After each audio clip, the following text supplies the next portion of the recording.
और हमारी बहन किरण देहाती लोकगीत आई है हमारे यहाँ। हम दोनों लोग बहन मिलके अपना वीडियो बना रहे हैं, आप लोग सपोर्ट करना। नमस्कार दोस्तों, अपने YouTube चैनल में आप सभी का स्वागत करती हूँ।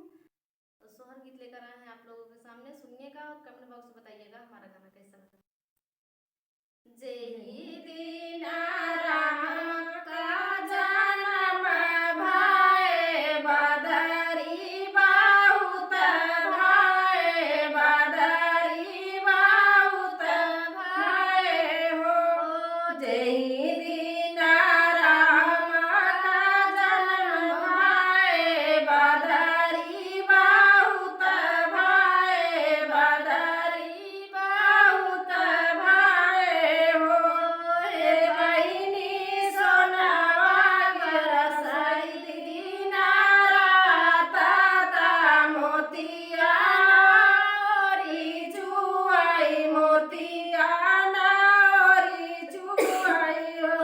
हे बहिनी सोनावा बरसाई दीना राता मोतिया नारी चुआई मोतिया नारी चुआई हो।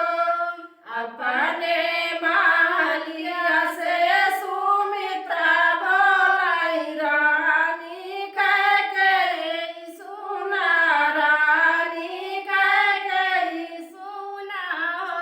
अपने मालिया से सुमित्रा बोलाई रानी कह गई सुना रानी कह गई सुना हो।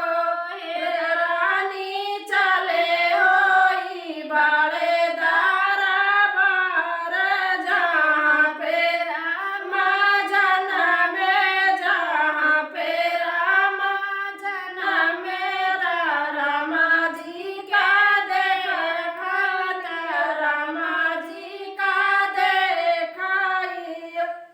बहिनी चले होई बड़े दरबार जहाँ पे राम जन्म राम जी के देखाई राम जी के देखाई हो। एक बन गई दूसरे बनाया उरौती सारे बनाया उरौती सारे बना हो। ओ बहिनी गाना बहाराता चरियाता झपाटी माली गई झपाटी माली गई हो।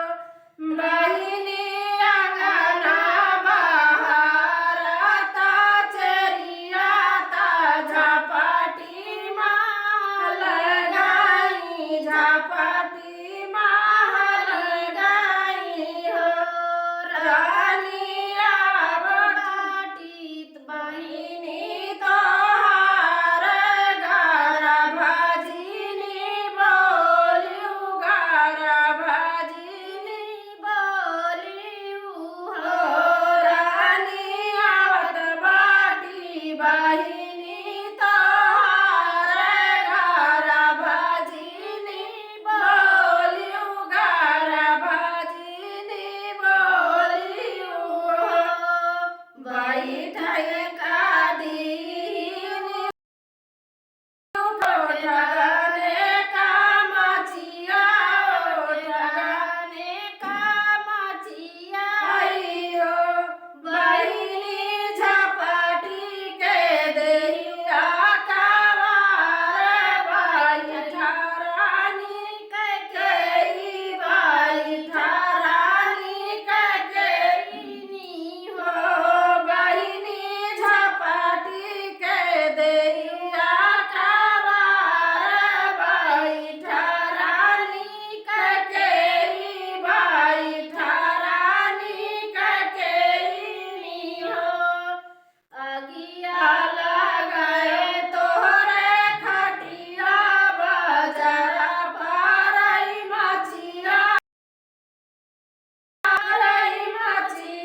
सुनिएगा और कमेंट बॉक्स में बताइएगा हमारा गाना कैसा लगा।